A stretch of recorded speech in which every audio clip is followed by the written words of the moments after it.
vemos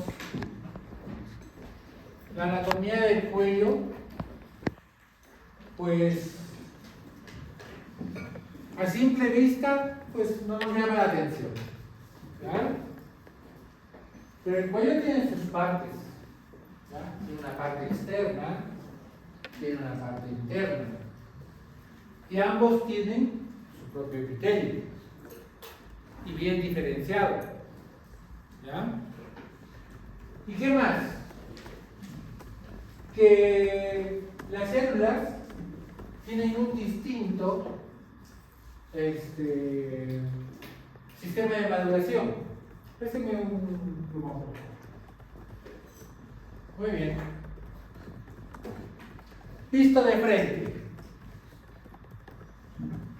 Les presento al cuello. Algunas chicas ni siquiera lo conocen. Visto transversalmente.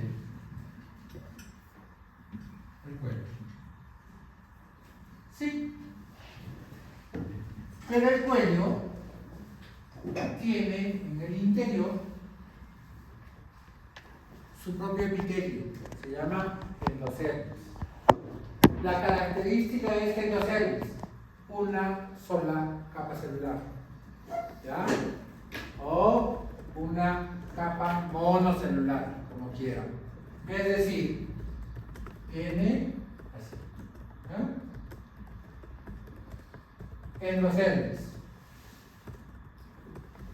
Y el que se ve afuera, el que se ve rosadito, esto que miramos nosotros, ¿no? Ese es el exocervis.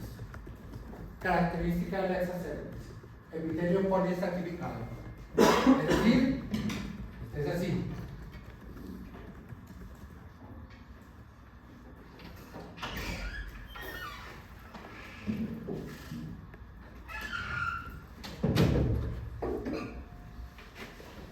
Epitelio poliestratificado. Múltiples capas. ¿Ya? El endocervis presenta un epitelio cilíndrico, mientras que el poliestratificado de endocervis presenta un epitelio escamoso. Endocervis, exocervis. Epitelio cilíndrico, epitelio poliestratificado. ¿Listo? ¿Y cómo se llama esto? ¿Qué? A ver, uno solo. ¿Qué se llama? No. Unión escamo-columnar. Listo. Primer concepto. ¿Ya? Unión escamo-columnar.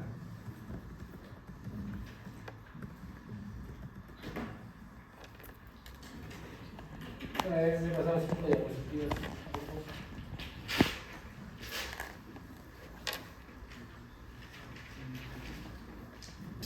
En ocasiones, por cambios hormonales, por procesos infecciosos, por procesos inflamatorios, por crecimiento uterino, por crecimiento del cuello uterino, ¿ya? Este endocervis migra hacia afuera, ¿ya? Más rápido de lo normal, porque normalmente migra. ¿Listo?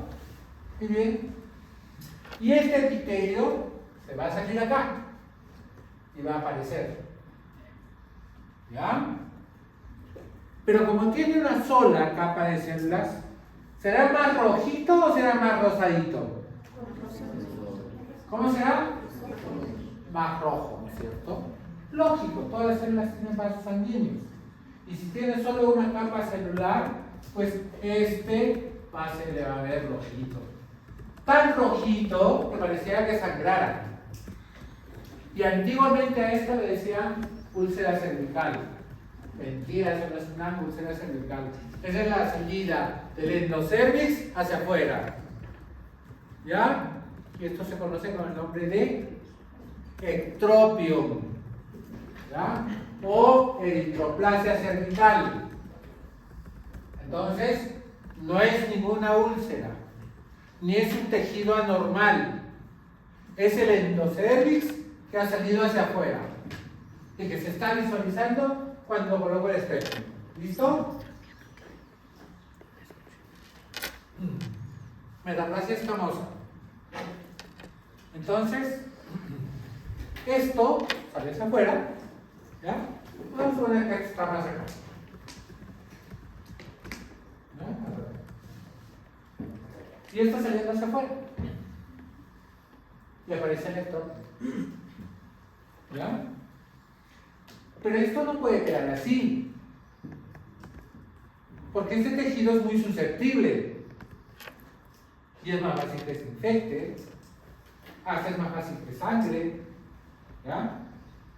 Entonces, por efecto de este nuevo pH que está en la vagina, por efecto de los bacilos que conforman la flora vaginal, por todo este medio ambiente que rodea esa zona, salud, este va a sufrir un proceso de transformación, va a sufrir un proceso de cambio.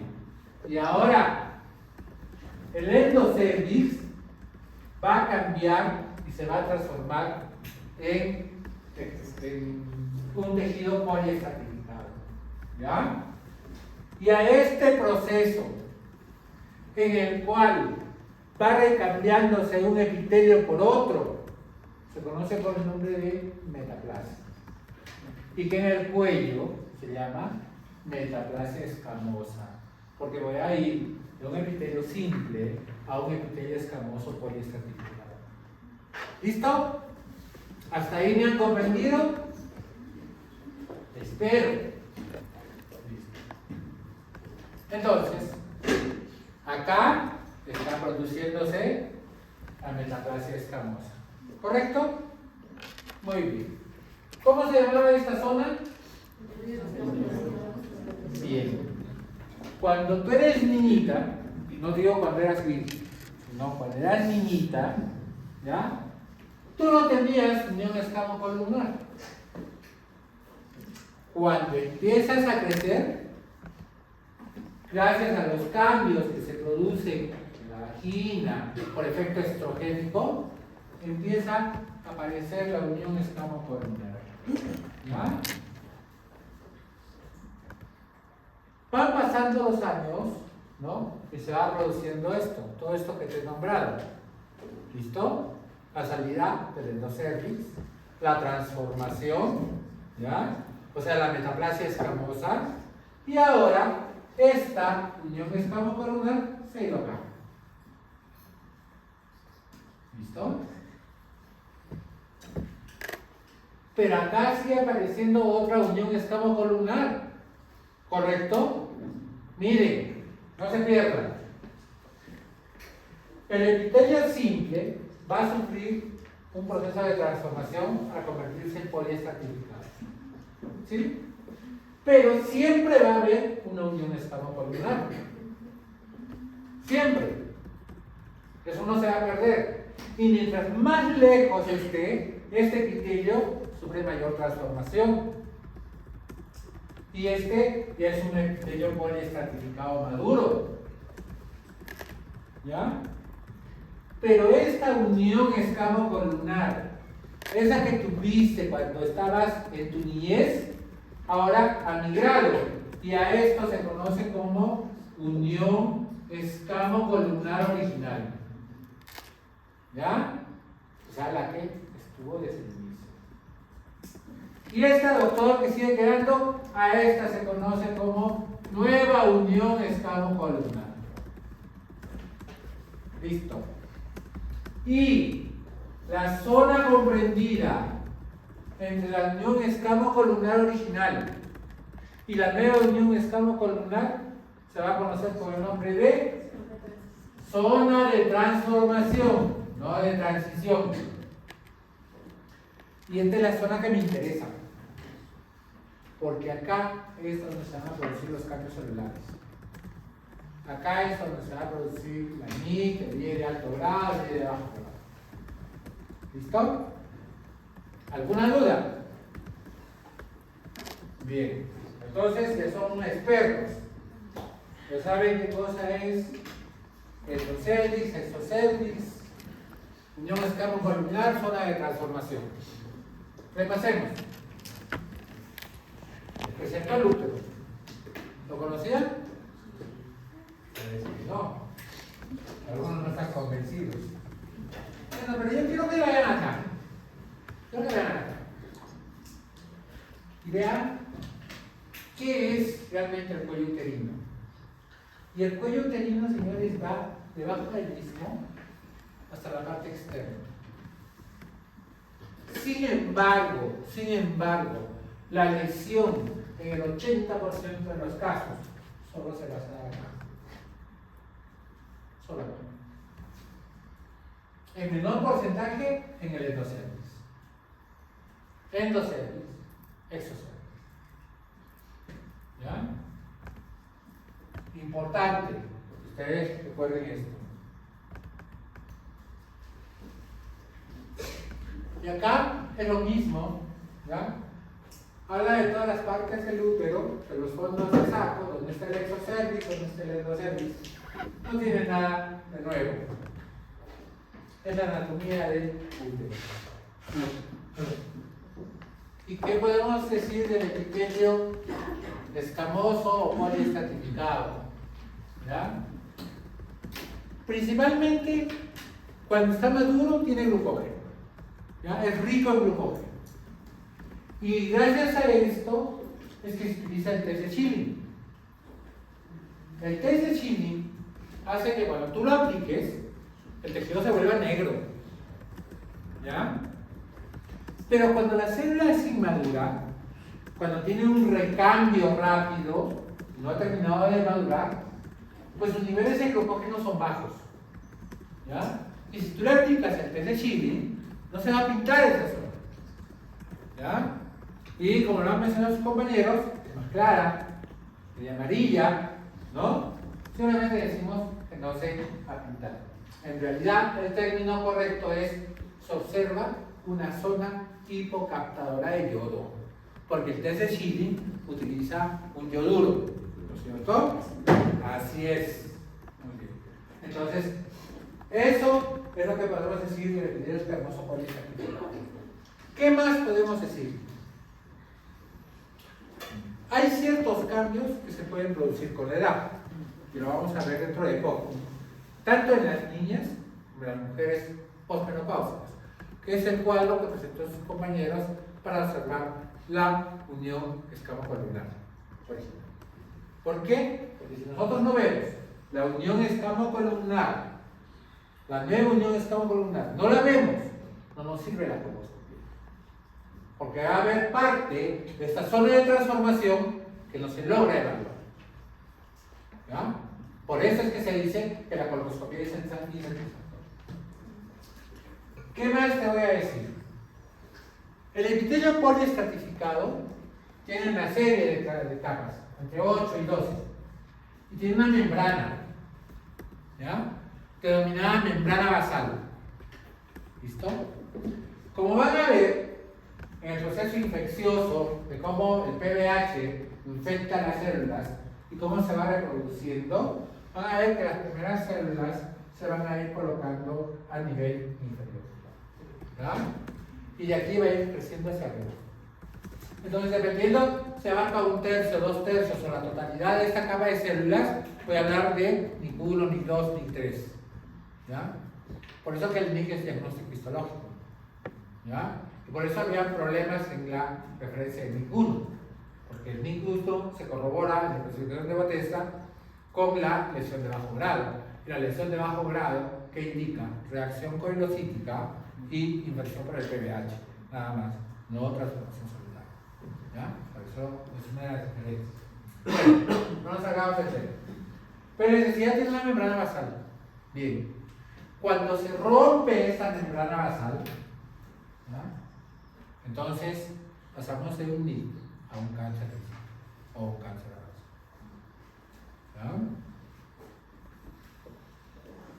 ¿Ya? Muy bien.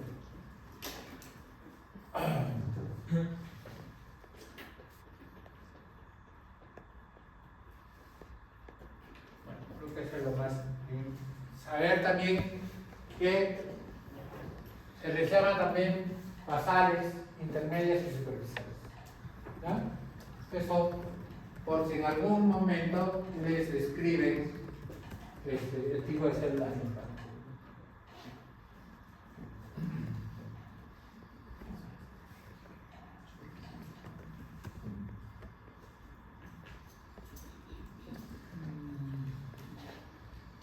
Esto ya te lo he mencionado.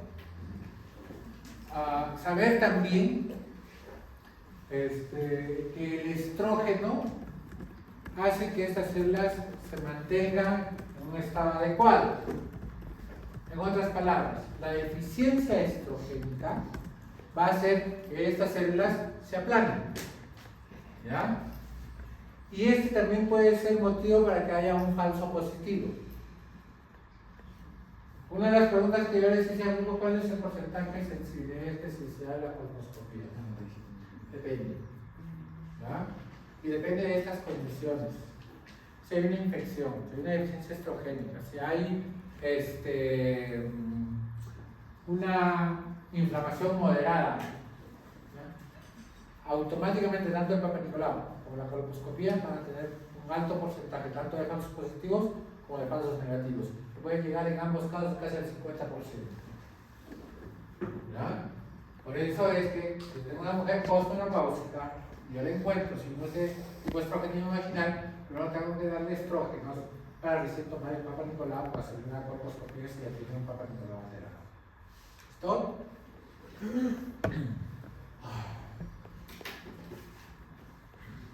La presencia de glucógeno también ya les mencioné.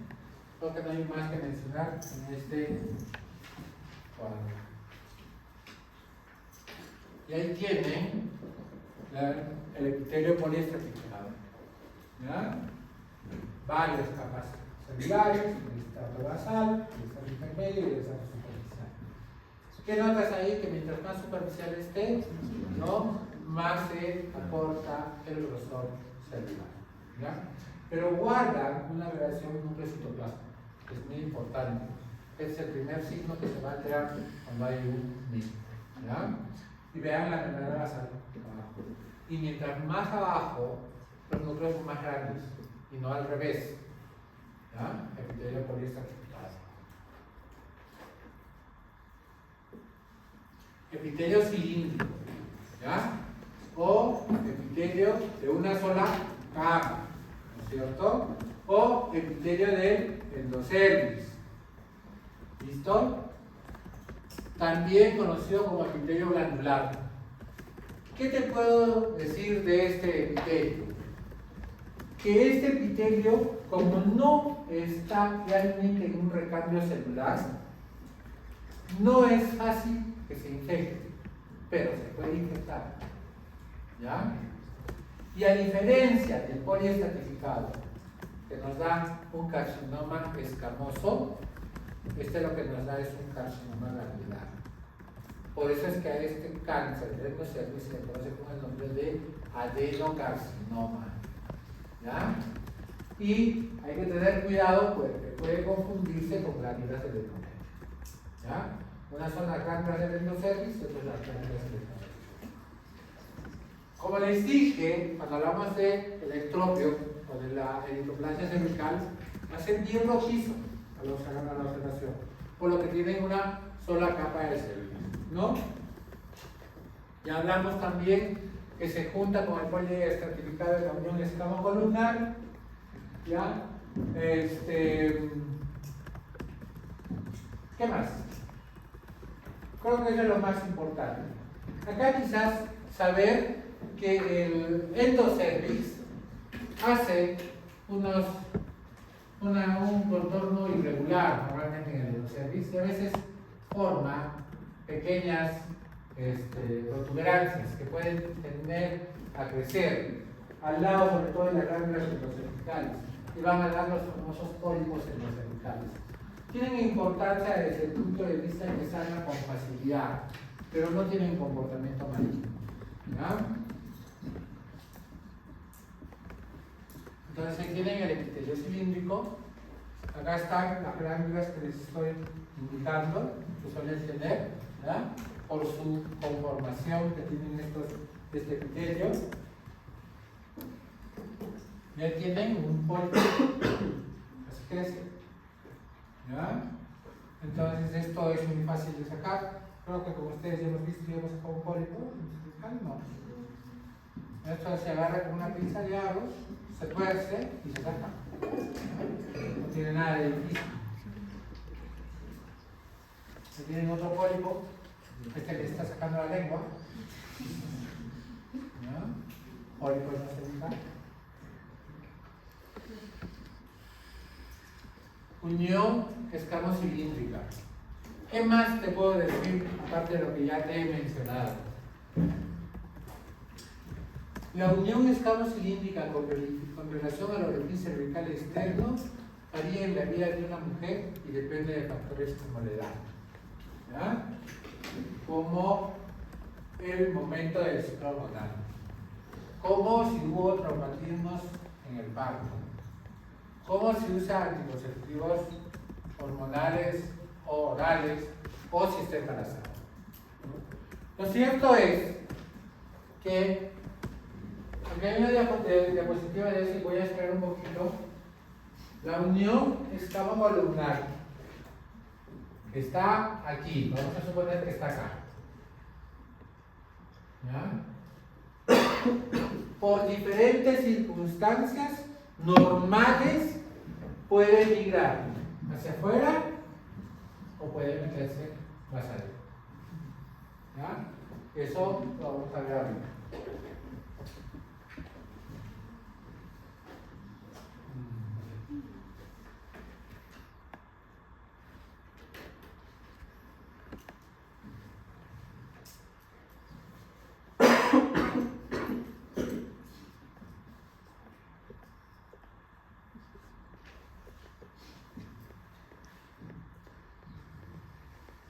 Es el último escamo columnar. Acá. Bien. ¿Qué observamos acá? La unión escamo-columnar original. ¿Sí? Es las mencioné allá. La unión escamo-columnar migra y ahora está acá. Esa línea punteada. Y aquí está la nueva unión escamo-columnar. ¿Listo? Entonces, epitelio cilíndrico o endocervix, epitelio poliestratificado o exocervix, unión escamo-columnar original, nueva unión escamo-columnar, zona de transformación. Vean, cuando uno es una niña, la unión escamo-columnar es pequeñita, todavía se ve muy levemente, pero va creciendo, va viendo un flujo hormonal, entra en su vida reproductiva y vean que la unión escamo-columnar migró, ¿ya? Y ahora la unión escamo-columnar está lejos del orificio cervical externo. ¿Listo? Es esta. ¿Ya? Es esta. O sea, se ha alejado del orificio cervical externo. Muy bien. Sigue avanzando, se produce la transformación. La mujer empieza ahora a tener sus hijos, se permanece ahí, ingresa a la menopausia. ¿Ya? Y cuando ingresa a la menopausia, la unión escamo-columnar se va metiendo dentro del endocervix. Hasta que ya no lo vemos. Y cuando no lo vemos, decimos colposcopía insatisfactoria. Y si yo quisiera evaluar esta parte, ya se los he dicho, tengo que hacer un curetaje no cervical, ¿ya? Para poder evaluar esta parte. Entonces, tanto en la niñez, pero sobre todo en la mujer postmenopáusica, pues probablemente mi colposcopía no sea satisfactoria y tengan que ayudarme de una biopsia de endocervix para dar un resultado definitivo. Eso es lo principal. ¿Ya?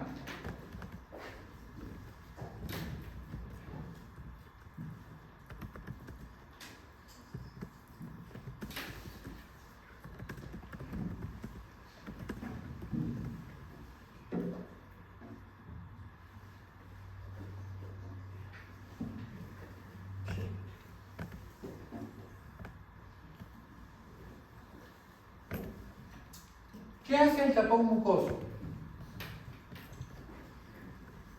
El tapón mucoso, como bien lo dice su descripción, es un moco que está alrededor de la orificio cervical y que tiene una acción de protección, ¿ya? No solamente para cuadros infecciosos, sino hasta para agresiones químicas, como puede ser el pH vaginal, ¿ya? Muchas veces este tapón se altera. Por ejemplo, cuando usamos un anticonceptivo hormonal, ¿ya? Porque va a engrosar el moco y eso le va a cambiar las características y puede ser que luego de eso te aparezca una inflamación, ¿no? O inicias tu vida sexual y de repente entró por ahí una infección o apareció un hongo porque empezaste tu vida sexual y pues va transformando ese moco, también va a producir una inflamación cervical. Y aprovecharé, cuando nosotros tenemos en el Papa Nicolau el hallazgo de una inflamación cervical moderada, ya nos sirve ese producto. ¿Ya?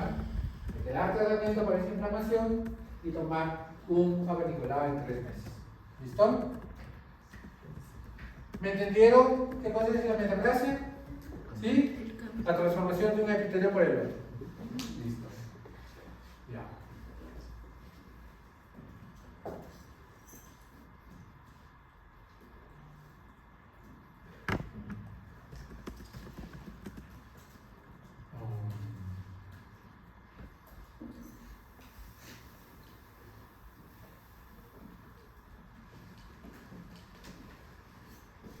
¿Qué será esto? ¿Qué? ¿Quién habla por ahí? Es claro, eritroplasia o ectopia, ¿no? Típico, muy bien.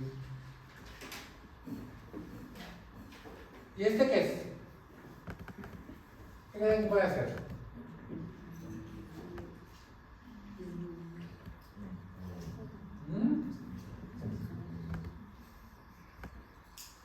Es un cuello puntiforme, ¿no es cierto?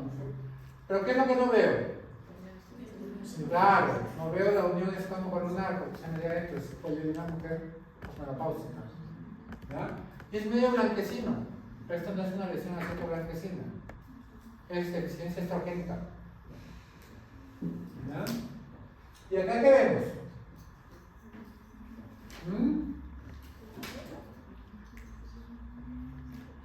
¿Sobre velo o no? Acá es uno para ver la unión, la nueva unión escamo-colunar. Está acá. Que está acá. Ahorita les voy a mostrar otras. Bueno. A ver. Ven.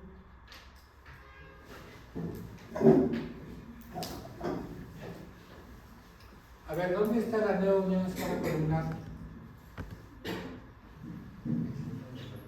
Muy bien. ¿Y la antigua dónde está? Pero ¿cómo se puede llegar? Claro, se ve, ¿no es cierto? Se ve aquí, se ve. Esto, se ve. ¿Ya? Bien, toma asiento. Este espacio, señores, es lo que yo tengo que observar. Este espacio es donde yo tengo que tomar el Papa Nicolau. Este espacio es lo que yo tengo que visualizar cuando haga la colposcopía. ¿Ya? No me interesa ni de acá atrás ni de acá adentro. Si yo tengo una lesión blanquecina acá adentro, no me sirve de nada. Porque eso no es lo que va a evaluar la colposcopía. ¿Ya? Sino la zona de transformación. ¿Listo?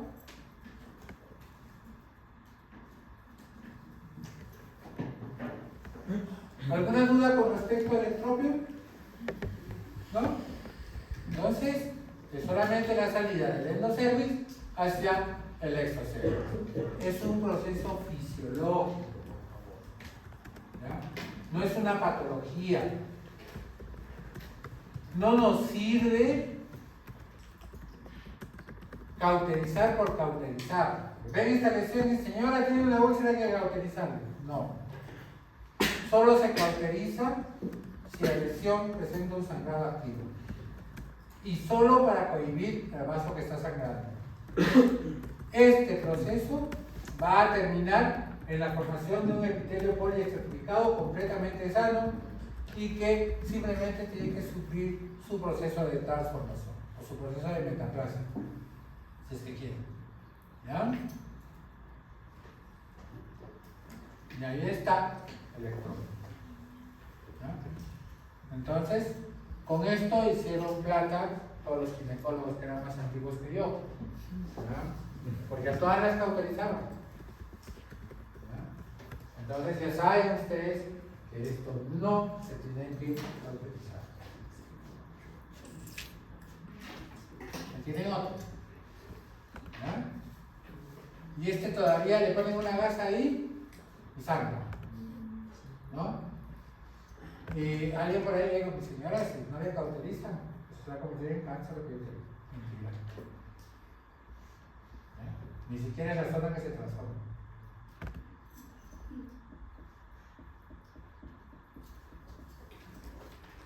¿Qué te puedo decir de la metaplasia escamosa? Que es un proceso de transformación normal. Ya te he dicho que es la transformación del endocervis en epitelio poliestratificado, ¿no? Pero debes saber que en ese proceso de maduración, vas a encontrar células inmaduras. Por lo tanto, el hecho de que tú encuentres células inmaduras no siempre va a significar que estás hablando de un proceso de transformación celular por el PBH.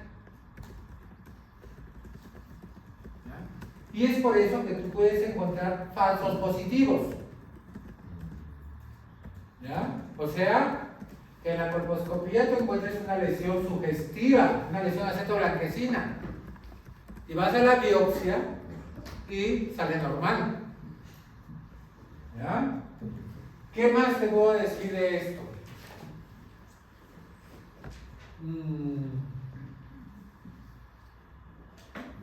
Que mientras más maduro esté, mayor su cantidad de células de grupo. Eso quizás sería lo único complementario. Además, en la metaplasia escamosa, pues yo puedo encontrar un proceso también de transformación que no es ni muy común ni tampoco muy raro, y que a veces por circunstancias X yo puedo tener abrasiones y desgarros o roturas o fisuras, como quieran llamarlo, de esta parte del cuello uterino. Y acá se crea un vacío, y este vacío se llena de moco, ¿ya? Y aparecen unas tumoraciones que bastante frecuentemente la vemos en ecografía, ¿no es cierto? ¿Qué se llaman? Los famosos quistes senados, que no representan ninguna alteración ni representan patología alguna, son simplemente quistes de inclusión. ¿Listo? Y ahí los tienen. Pero uno cuando no conoce y le presenta esto, pues le dice, señora, usted tiene una enfermedad. Tiene usted unos tumores en el cuello de útero. Y los pulsan y sale moco. ¿No? Son los famosos quistes senados. Y este es otro, ¿no? Lo ven acá, ¿no? Como un chichón. Y son frecuentes, ¿sabes? Son bastante frecuentes.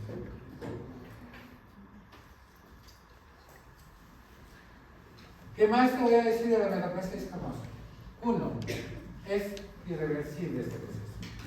O sea, el endocervis que se convierte en exocervis no puede volverse en endocervis. ¿Ya? Solo va en un sentido la transformación. La metaplasia escamosa puede avanzar en grados diversos, y eso también es cierto. Generalmente va a avanzar más en este sentido a las 12, a las 6 y un poco menos a las 13 y a las 9. ¿Ya? El epitelio metaplásico adyacente de la unión escamocolumnar es inmaduro, mientras el epitelio metaplásico maduro se encuentra cerca de la unión escamocolumnar original. Es lo que yo te mencionaba, ¿no es cierto? Mientras más cerca esté al exocervix, acá hay un mayor índice de maduración celular. Y mientras más cerca esté a la nueva unión escamocolumnar, las células son más inmaduras. ¿Ya? Por lo tanto, tienen menos burbuja.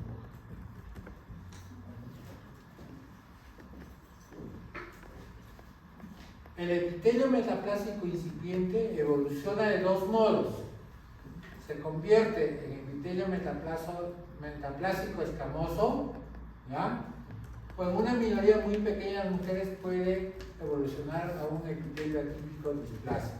Y este es otro motivo también que nos puede dar alteraciones en la lectura de las colposcopías.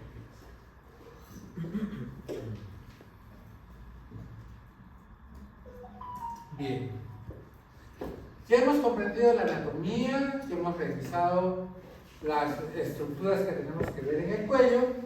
Ahora ya somos expertos en ver colposcopía. ¿Sí? Ahora sí ya comprenden la colposcopía.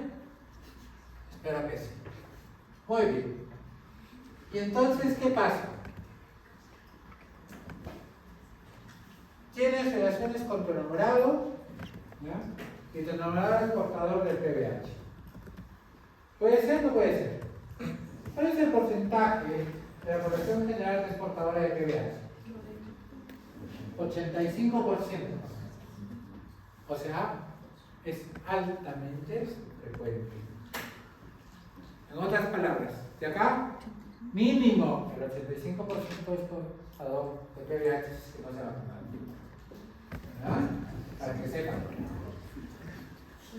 Pero hay 200 tipos de PBH a la fecha. ¿Ya?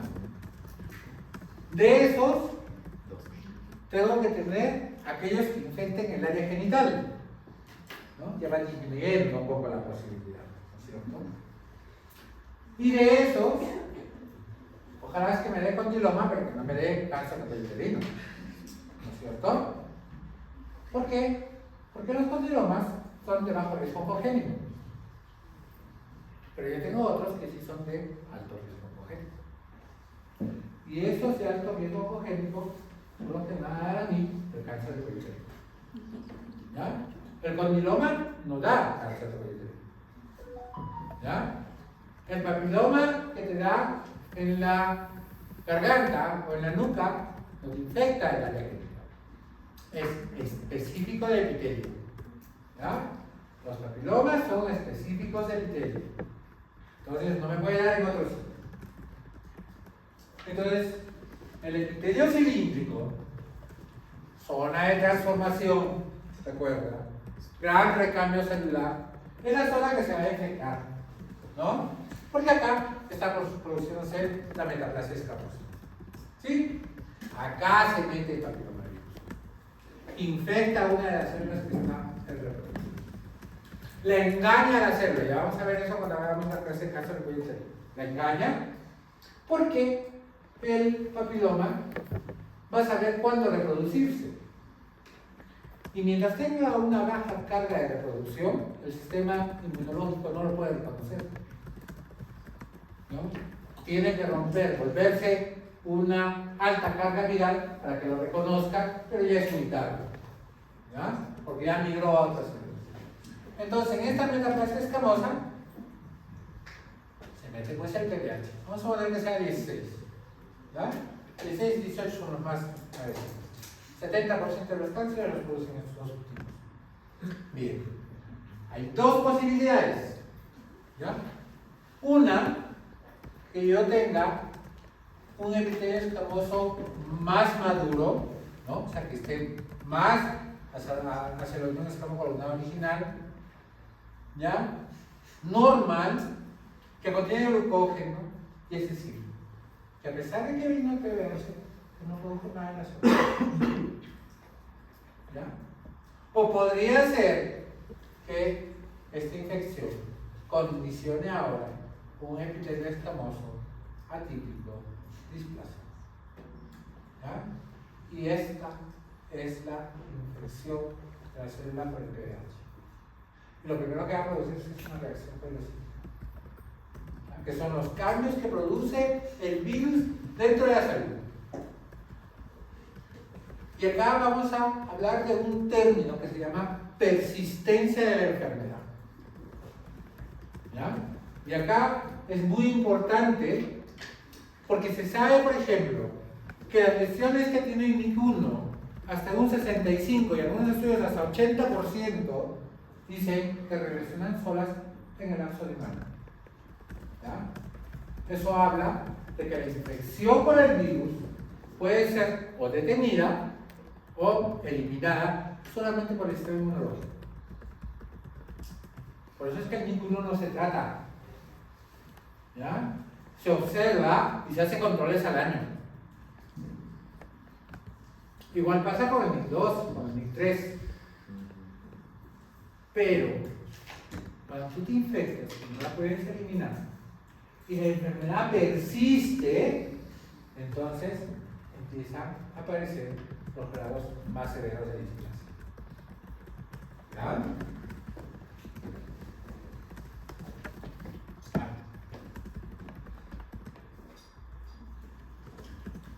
Entonces, ya hablamos también de la zona de transformación, que es la zona donde está viendo el recambio celular. ¿Ya? Ya sabemos también quién lo delimita, las dos uniones escamocolunares. Volver a repetir que la menopausia es probable que no veamos gran parte de la zona de transformación, por eso tiene que ser un curetaje endocervical.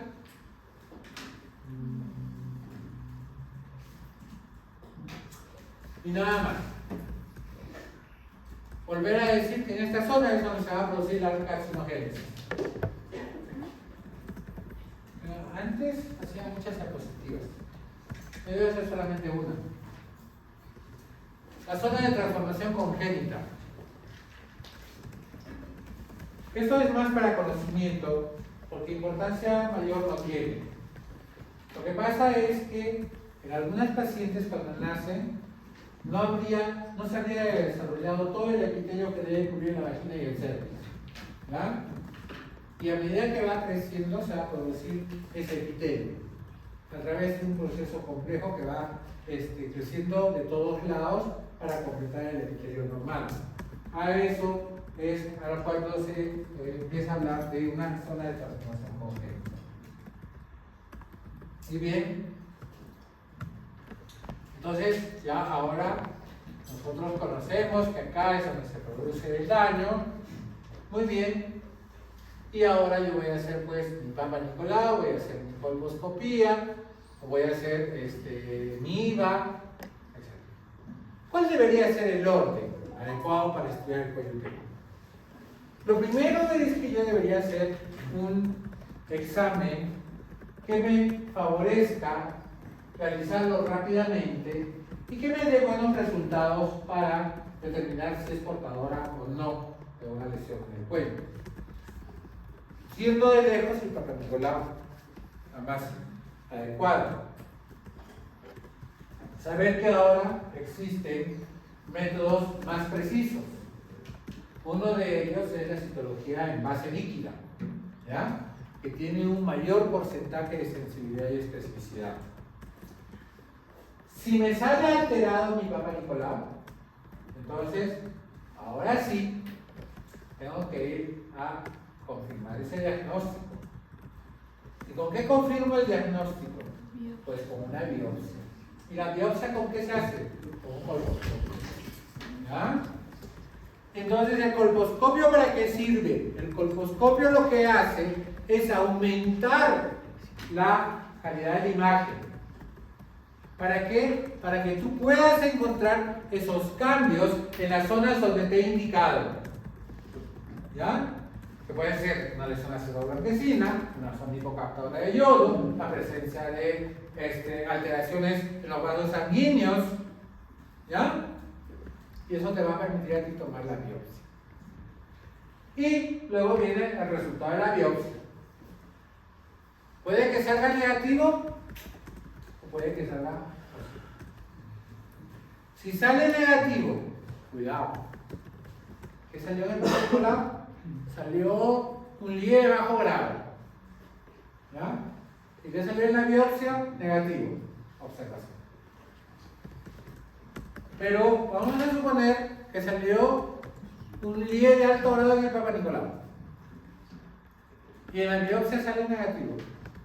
Hay una discordancia entre el estudio citológico y el estudio histológico. ¿Ya? O al revés. En cualquiera de los casos va a una conización por la discordancia. ¿De acuerdo? Muy bien. Sigamos, no nos saltemos. Me estoy pasando a la parte de tratamiento. Entonces, la NIC. Vamos al tema en sí. La NIC quiere decir neoplasia intracervical. ¿Ya? A lo largo de los años, los expertos han tratado de decir cómo podría yo clasificar mejor a las lesiones que se producen cambios en el cuello uterino. Y entonces, en un primer momento hablaron de displasias, luego hablaron de la NIC, luego modificaron la NIC y luego vino la clasificación de BTS. Y uno puede pensar que es una terquedad querer cambiar cada 20 años la clasificación que recién estamos aprendiendo. No, lo que pasa es que los criterios de clasificación van variando. Y los criterios citológicos y los histológicos no son similares. Para colmo de males, hay personas que determinados cambios no corresponden a una lesión de alto grado y sí podrían corresponder a una lesión de bajo grado. ¿Ya? Tal como cuando hacíamos la clasificación del prolapso de los dos sistemas. La intención entonces era mejorar esos criterios para que todos puedan hablar de los mismos cambios que se presentan en las pacientes. Entonces, el NIC1, como les explicaba ya, correspondía al que solo tomaba la tercera parte del epitelio poliestratificado, el NIC2 igual, el NIC3 la totalidad. Bueno, la cosa es que eso fue cambiando, ¿ya? Porque no estaban de acuerdo. Y entonces ya vamos a hablar más adelante de la presentación del texto, ¿ya? Pero lo más importante quizás no sea solamente decir que tiene un NIC1 o un NIC2 o un Lie de bajo grado o un Lie de alto grado, sino saber que lo más importante es la persistencia de la enfermedad. Porque la persistencia de la enfermedad es lo que hace que la enfermedad avance. ¿Ya? Si a ti te diagnosticaron un NIC2 o un Lie de alto grado, tú decides no ir todavía a una conización porque no tienes hijos, pues haces controles cada año y pudiera ser que al año no aparezcan NIC2. Hay un porcentaje de regresión. ¿Ya? Entonces, la palabra clave es persistencia de la enfermedad. Y si tú tienes un buen sistema inmunológico, pues tú puedes ser capaz de eliminar la enfermedad. Y es lo que mencionaba. No es que el 85% de las pacientes que se infectan por VIH van a hacer cáncer de cuello uterino. Es un porcentaje mucho más pequeñito. ¿Ya? Muchísimo más pequeñito. 1 o 2%. Pero la infección sí es alta. ¿Ya? Y por eso hacen DNA para VIH, ¿no es cierto? El poco, ¿no? La mayoría de las anomalías cervicales causadas por la infección del VIH tienen escasa probabilidad de progresar a NIC o a cáncer cérvico-uterino de alto grado. ¿Ya? Y acá lo tienes, ¿no? NIC1, NIC2, NIC3, cáncer in situ. ¿Ya? ¿Recuerdan cómo estaban las células abajo? ¿No? ¿no? Vean cómo son ahora, no son tan grandes los núcleos, ¿no? Ya hay ciertos cambios. En realidad la reacción perocítica se refiere a los cambios que se visualizan en el citoplasma y el núcleo, ¿no? En el MIG2 y en el MIG3 lo que se observa claramente es que la relación citoplasma-núcleo va cambiando, ¿no? Donde se observa no solamente agrandamiento del núcleo, sino hasta dos núcleos o otras alteraciones a nivel celular. Eso es lo que va a dar la implicancia de que estamos ante un MIG de alto grado, ¿no? ¿Qué factores se han asociado a que persista la enfermedad o que ésta progrese de la infección del VIH a una NIC? Por ejemplo, tenemos los anticonceptivos orales, ¿ya? Los anticonceptivos orales parece que predisponen porque aparentemente sus residuos, ¿ya? Sus componentes, el estrógeno sobre todo, podría estar relacionado con la persistencia de la enfermedad, ¿ya? Y esto porque actuaría al nivel de ciertos receptores que se inactivarían con la presencia de estas sustancias, ¿ya?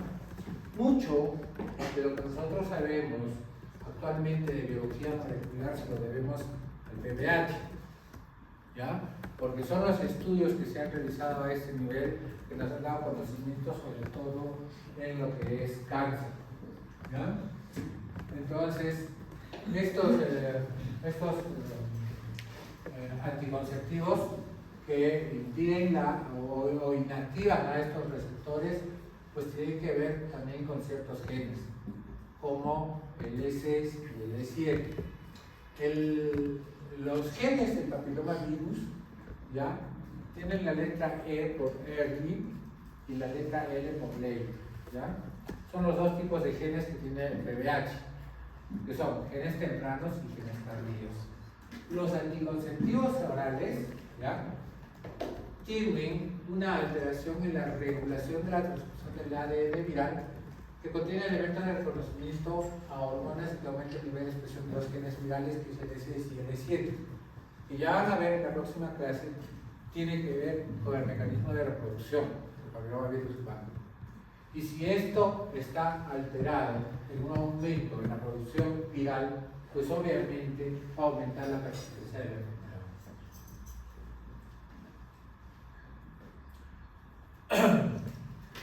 Este es otro componente. Lo que pasa es que el hombre es el que porta de alguna manera, bien sea que su pareja le contagió, o bien que ella lo tenía, ¿no? Pero en el plasma seminal, la persistencia del papilomavirus humano va a hacer que constantemente infecte también a la pareja.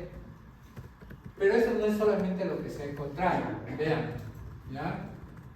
La influencia del hombre en la génesis del cáncer uterino, la presencia de ADN viral en el pene o la uretra.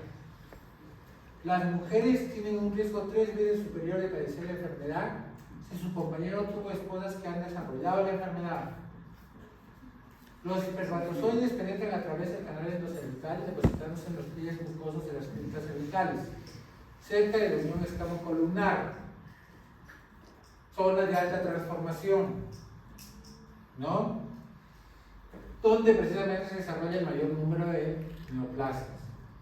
Es por eso que al cáncer de cuello uterino también se le debe tratar como a todas las enfermedades de transmisión sexual, ¿ya?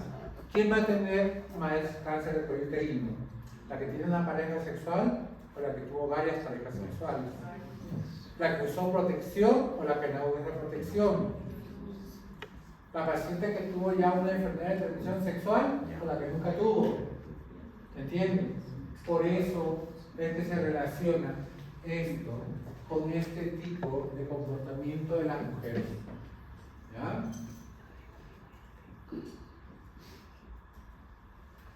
¿Y qué hace el plasma seminal? Es un inmunosupresor de linfocitos T y de linfocitos B, ¿ya? Por lo tanto, acá lo que pasa con la natural killer y los macrófagos es que tienen un mal funcionamiento. y al haber ese mal funcionamiento no son capaces de reconocer al papilomavirus humano y este se introduce dentro de las células que se encuentran en reproducción. ¿Ya? Entonces, acá hay falla del sistema inmunológico.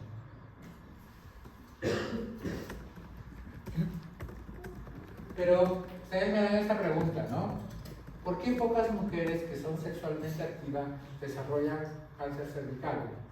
Por la palabra mágica que les he dicho, que se llama persistencia de la enfermedad. Si tú tienes un buen sistema inmunológico, por más que te hayas contagiado varias veces, vas a poder eliminar al PBH. Pero si tu sistema inmunológico no es bueno, entonces la enfermedad persiste y desarrolla la enfermedad. Pero también puede darse al revés, que por más que tengas un buen sistema inmunológico, la persistencia de estar en contacto con un plasma seminal infectado, pues va a hacer también que persista la enfermedad y en algún momento desarrolle la enfermedad.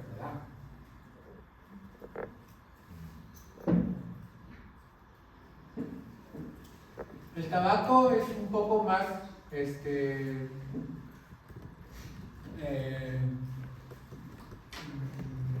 difícil de establecer realmente cuál es la relación, porque tiene el hecho de que yo fume y me produce cáncer de pulmón. Lo que pasa es que sus componentes del tabaco que uno ingiere, ¿ya? Por alguna razón se localizan en este medio y van a actuar tanto produciendo inmunosupresión como a nivel de antioxidantes y van a predisponer a mayor presencia del virus en la paciente, y esto es lo que va a condicionar la enfermedad. Igual pasa con la dieta y ciertos factores nutricionales. Y acá ya hablamos de un término que van a ver que se usa mucho en el cáncer, y se ha visto que ciertos genes que tienen deficiencia en su metilación, eso se llama hipometilación, son factores predisponentes para el desarrollo de cáncer de cualquier tipo, en este caso cáncer de cuello uterino. ¿Ya? Este es uno de los factores principales. También se relaciona esto con ciertos micronutrientes como complejo B, como calcio, como vitamina D, en la aparición de un estímulo adecuado del sistema inmunológico. ¿Hay un factor genético que predisponga a la infección por el PBH? ¿Ya? Esto no se ha comprobado del todo, pero se cree que sí habría una alteración a nivel del complejo mayor de histocompatibilidad, ¿ya? Y que esto tendría que haría que la mujer no solamente sea más susceptible, sino que sea predisponente a realizar la enfermedad. Y ojo que no estoy hablando de infección, estoy hablando de enfermedad, ¿ya? Para que recordemos un poco, tú te infectas por HIV, pero no haces SIDA, ¿ya? A menos que tu carga genética, tu carga inmunológica sea tan bajita que empiece a desarrollar otras enfermedades, entonces sí haces SIDA. Igual pasa con el PBH. Tú te infectas por el PBH, pero no haces cáncer de cuello uterino, ¿ya? Y estos son los factores que están relacionados en que una persona tenga mayor predisposición o no de hacer cáncer de cuello uterino. Obviamente, este es quizás uno de los factores más importantes, porque por un lado tengo malas defensas, por lo tanto una fácil contagio, fácil infección de mis células, y por el otro no soy capaz de retirar a las células infectadas, ¿no? Y esto pasa en los pacientes con HIV, ¿ya? Ellos van a desarrollar dos enfermedades principalmente: tuberculosis, ¿ya? Y cáncer de cuello uterino. Por eso que estas pacientes sí reciben doble esquema de vacunación, sí hay que dar tratamientos especiales, porque ellas tienen una alta predisposición a hacer cáncer de cuello uterino. Otros factores. El papilomavirus humano. Obviamente por lo que te he mencionado. Existen papilomas de alto riesgo oncogénico y otros de bajo riesgo oncogénico. De alto riesgo congénito, 16, 18, 31, 35, y así. ¿Ya? Pero dentro de los que están catalogados como bajo riesgo congénito, vamos a suponer 6 y 11, se producen condiloma. Lo que no está demostrado es que solamente su efecto sea a nivel de ese tejido, produciendo condilomas. Porque el cáncer vulvar y el vaginal también lo produce el TBH. El cáncer del ano también lo produce el TBH. ¿Ya? Entonces hay cosas que todavía no están del todo claras, pero hay que tenerlas presentes. Se asocia otros factores de riesgo, y ya les he mencionado eso también, ¿no?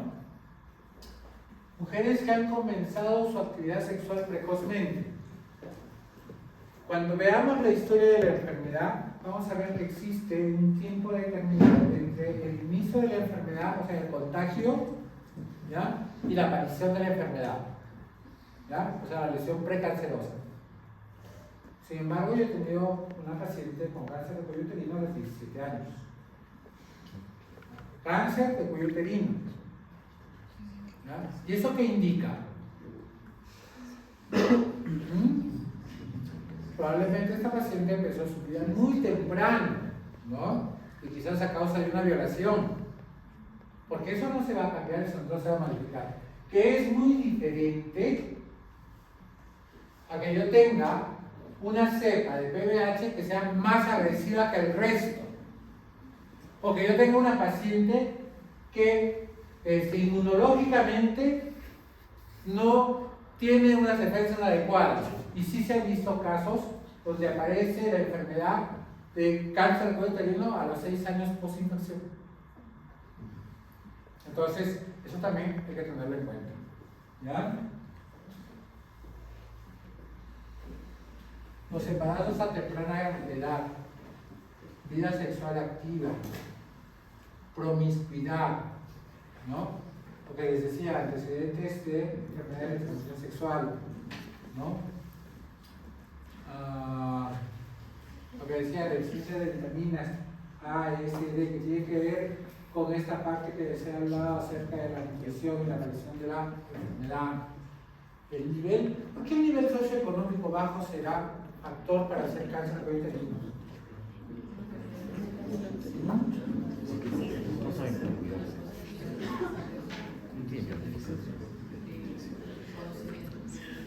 Claro, quizás por ahí, ¿no? O quizás una mala nutrición, o quizás, como tú dices, una falta de acceso a los... ¿Y qué factores de riesgo tienen las estudiantes de medicina? A ver, ¿qué factores de riesgo tienen? ¿Y los estudiantes de medicina qué factores de riesgo tienen? No usar preservativo. ¿No? Sí,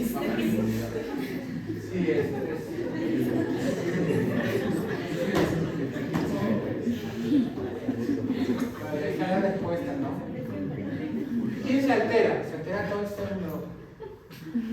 Se altera el sistema celular, se altera el sistema inmunológico. ¿Ya? Los presentadores de antígenos no presentan a nadie. ¿Y por qué no lo presentan? Porque no lo reconocen. ¿Ya? Los natural killers, ustedes saben que las natural killers son unas células quizás demasiado agresivas, ¿ya? Porque simplemente ellos tienen una especie de estimulación y no le interesa si la célula está sana, está enferma, no. Él engulle todo. La natural killer falla. Los linfocitos CD4, CD8 se alteran. Con la relación CD4, CD8 se altera. Recuerden que CD4 estamos hablando de los T-helper y los CD8 estamos hablando de los citotóxicos. Hay una serie de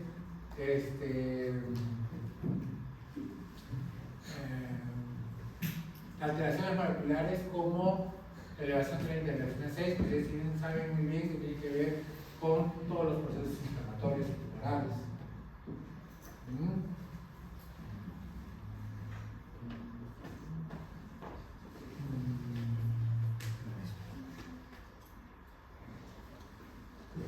Entonces, a pesar de que yo sigo conservando esta diapositiva, lo que yo les debo decir es que esto ya está cambiando.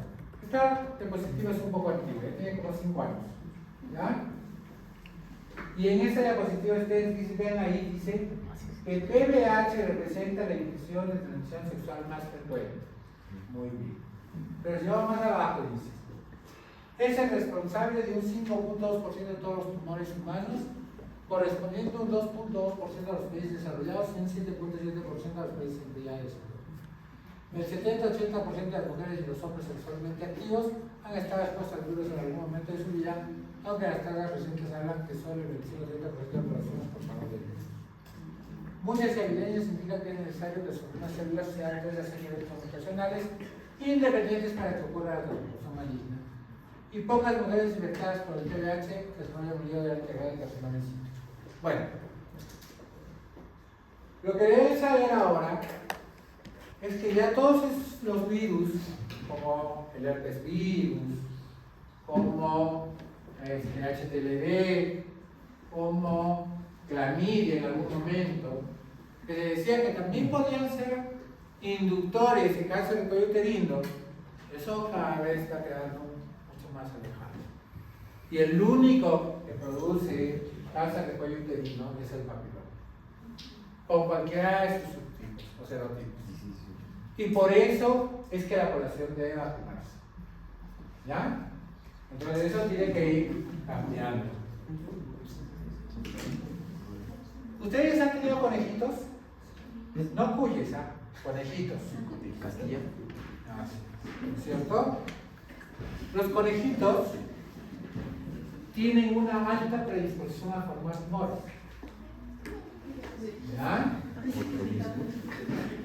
Forman linfomas, pero uno de los más frecuentes son los papilomas en los conejitos. ¿Ya? Son verrugas, ¿no es cierto? Ahí es justamente donde se estudia. Y es que el papiloma, ¿ya?, es un virus formador de tumores. Por eso hay que tener mucho cuidado. Y esto no olviden, 80% de todos ustedes ya han estado expuestos al virus del papiloma. Si no, háganse una prueba de ADN todos ustedes. A ver qué porcentaje sale positivo. Este es un trabajo de tesis. ¿Ya? Porcentaje de infección en el último año de la Facultad de Medicina de la Universidad Andina del Probablemente pues ganes un premio. ¿Ya?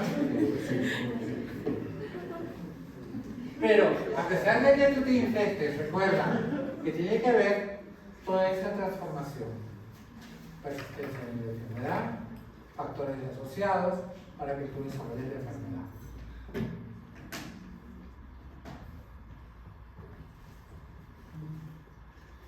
Estoy atrasado.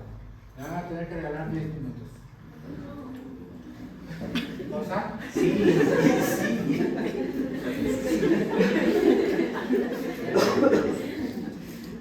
Esta diapositiva la vamos a anotar porque tienen que conocerla, pero la vamos a desarrollar en la próxima clase.